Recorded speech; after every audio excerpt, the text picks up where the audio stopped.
اللہ تبارک و تعالیٰ نے حضرت عیسیٰ علیہ السلام کو اولو العزم پیغمبروں میں شامل کیا ہے۔ دنیا میں 1,24,000 پیغمبر لگ بھگ تشریف لائے، ان سارے پیغمبروں میں صرف 5 پیغمبروں کو بڑے مرتبے والے عالی ہمت پیغمبر کہا جاتا ہے۔ ان میں سے ایک حضرت عیسیٰ علیہ السلام، عربی میں اس کو کہا جاتا ہے اولو العزم پیغمبر، قرآن کی زبان میں کہا جاتا ہے۔ تو اللہ تعالیٰ نے حضرت عیسیٰ علیہ السلام کو اولو العزم بڑے بڑے پیغمبروں میں ان کا نام لکھ دیا، ان کو شامل کر دیا۔ اور اولو العزم پیغمبر بنانے کے بعد بنی اسرائیل کی طرف اللہ تبارک و تعالیٰ نے ان کو نبی بنا کر بھیجا۔ بنی اسرائیل شرک کے دلدل میں پھنسی ہوئی تھی، کفر میں مبتلا تھی، اخلاق کے زوال کو پہنچی ہوئی تھی۔ ایسے میں اللہ تبارک و تعالیٰ نے حضرت عیسیٰ علیہ السلام کو بنی اسرائیل کے پاس بھیجا، اور اللہ تعالیٰ انجیل نامی کتاب بنی اسرائیل پہ نازل کیا۔ عیسیٰ علیہ السلام کو اللہ نے انجیل کتاب دیا جو بنی اسرائیل کے لیے آسمانی کتاب تھی۔ آسمانی کتاب رکھ کر یہ بنی اسرائیل آسمان والے کو بھلا چکے تھے۔ تو حضرت عیسیٰ علیہ السلام کو اللہ تعالیٰ بنی اسرائیل کی طرف بھیجا بے شمار معجزے دے کر، کیونکہ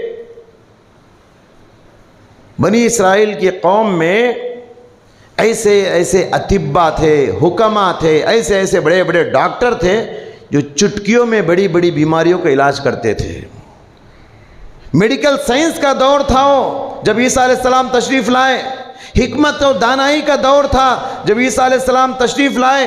تو اللہ نے ان کو جو معجزے دیے وہ بھی اسی نہج کے تھے۔ حضرت عیسیٰ علیہ السلام کو اللہ تبارک و تعالیٰ کیسے کیسے معجزے دے کر بھیجا؟ دست شفا دے کر بھیجا، یعنی شفا والا ہاتھ۔ حضرت عیسیٰ علیہ السلام اس ہاتھ سے مٹی سے پرندہ بناتے، پرندے کے اندر پھونک مارتے، پرندہ زندہ ہو کے اڑنے لگتا اللہ کے حکم سے۔ اور برس کی بیماری، جسم پہ سفید سفید نشان بیٹھ جاتے ہیں، اس پہ لوگ سمجھتے ہیں لا علاج بیماری ہے، بڑے بڑے لوگ اس کا علاج نہیں کر سکتے۔ حضرت عیسیٰ علیہ السلام صرف ہاتھ پھیرتے، برس کی بیماری ختم۔ کوڑ کی بیماری والے لوگ ان پر ہاتھ پھیرتے، عیسیٰ علیہ السلام، کوڑ کی بیماری ختم۔ حد تو یہ ہے کہ عیسیٰ علیہ السلام مردوں کو بِإِذْنِ اللہ، قم بِإِذْنِ اللہ کہہ کے مردوں کو زندہ کرتے تھے۔ ایک آدمی مرا پڑا ہے، اس کے پاس عیسیٰ علیہ السلام جاتے، کہتے اللہ کے حکم سے کھڑے ہو جا، مردہ زندہ ہو جاتا تھا۔ نابینا، مادر ذات اندھا جسے کہا جاتا ہے، ماں کے پیٹ سے جو بچہ اندھا بن کے پیدا ہوتا ہے، میڈیکل سائنس کہتی ہے کہ اس کی آنکھوں کی روشنی آ نہیں سکتی۔ عیسیٰ علیہ السلام صرف ہاتھ رکھتے، اس کی آنکھوں پہ آنکھوں کی روشنی آ جاتی، نابینا بینا بن جاتا۔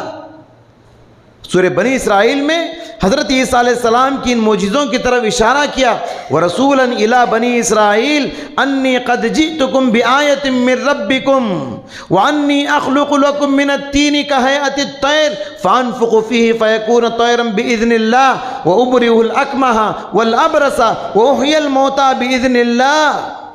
سارے معجزوں کا اللہ نے ذکر کیا۔ یہاں آپ غور کیجئے، ہر جگہ بِإِذْنِ اللہ بِإِذْنِ اللہ کہتے ہیں عیسیٰ علیہ السلام، کیونکہ آج بھی بہت سارے کرسچن حضرات ہم لوگوں سے سوال کرتے ہیں، اعتراض کرتے ہیں کہ تمہارے نبی بڑے یا ہمارے نبی بڑے؟ محمد صلی اللہ علیہ وسلم کیا بغیر باپ کے پیدا ہوئے؟ کیا محمد صلی اللہ علیہ وسلم کسی مردے کو زندہ کر کے کھڑا کیے؟ نہیں، وہ ہمارے پیغمبر عیسیٰ علیہ السلام کیے۔ تو مسلمانوں کے پاس کوئی جواب نہیں ہوتا ہے، اسی آیت میں اس کا جواب ہے۔ جب بھی عیسیٰ علیہ السلام کیا کہتے ہیں؟ پرندے زندہ ہوتے ہیں بِإِذْنِ اللہ، نابینا بینا ہوتا ہے بِإِذْنِ اللہ، کوڑ کی بیماری، برس کی بیماری دور ہوتی ہے بِإِذْنِ اللہ، مردہ کھڑا ہوتا ہے بِإِذْنِ اللہ۔ بِإِذْنِ اللہ کا مطلب کیا ہے؟ اللہ کے حکم سے، اللہ کی اجازت سے۔ عیسیٰ علیہ السلام کہتے ہیں میں کچھ نہیں کر رہا ہوں، میرے ہاتھ میں اللہ نے وہ شفا دیا ہے، اللہ کے حکم سے بیماروں کو شفا ملتی ہے۔